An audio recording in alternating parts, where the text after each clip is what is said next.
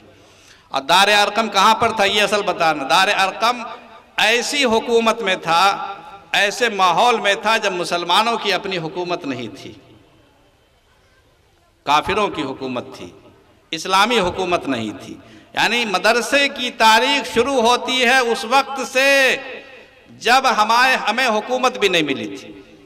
اور آپ کو معلوم ہے کہ دار ارقم میں صحابہ کرام پڑھتے تھے اور خانہ کعبہ ان کو حاصل نہیں ہوا تھا۔ خانہ کعبہ میں جانے پر پابندی تھی، مسلمانوں کے جانے پر پابندی تھی، کھلے عام نماز پڑھنے پر پابندی تھی، اذان دینے پر پابندی تھی۔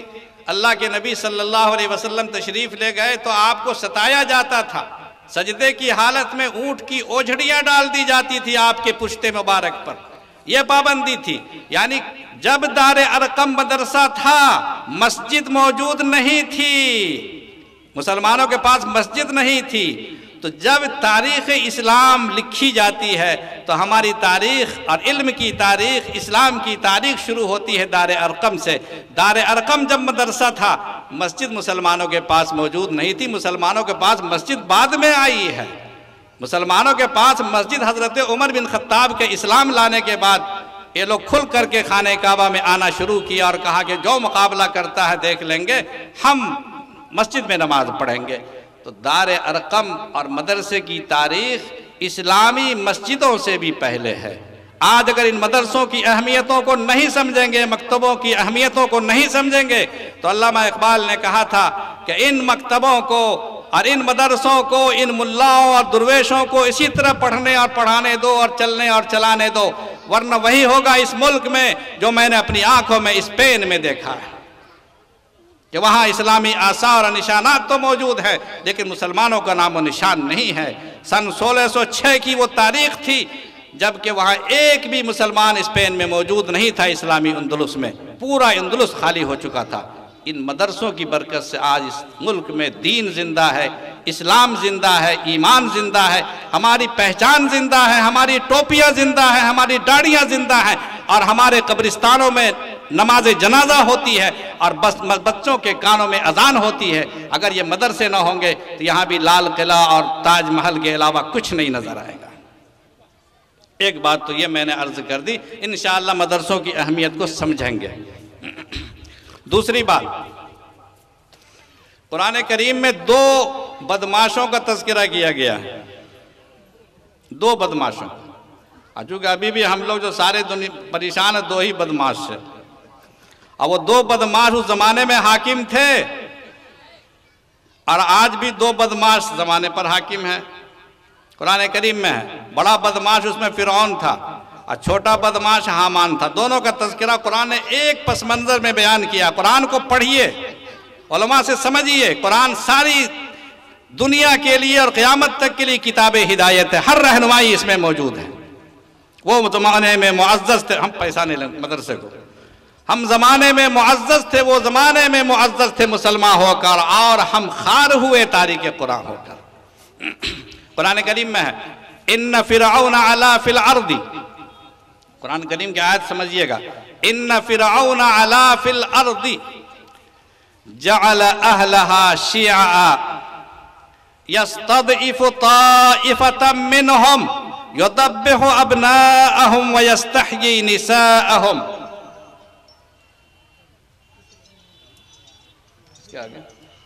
یذبح ابناءہم ویستحیی نساءہم۔ قرآن کہتا ہے کہ فرعون نے سرکشی کی زمین پر۔ کیا سرکشی کی فرعون نے؟ کیا اہنکار اس نے استعمال کیا؟ اپنی طاقت کا اظہار کیا اور اپنی قوت کا اظہار کیا، اپنے جبر اور ظلم کا اظہار کیا۔ قرآن کہتا ہے علا فی الارض، کیا اظہار کیا؟ اس نے کہا کہ جعل اہلہا شیعا، لوگوں کو، شہریوں کو بانٹنے کی تدبیر کی۔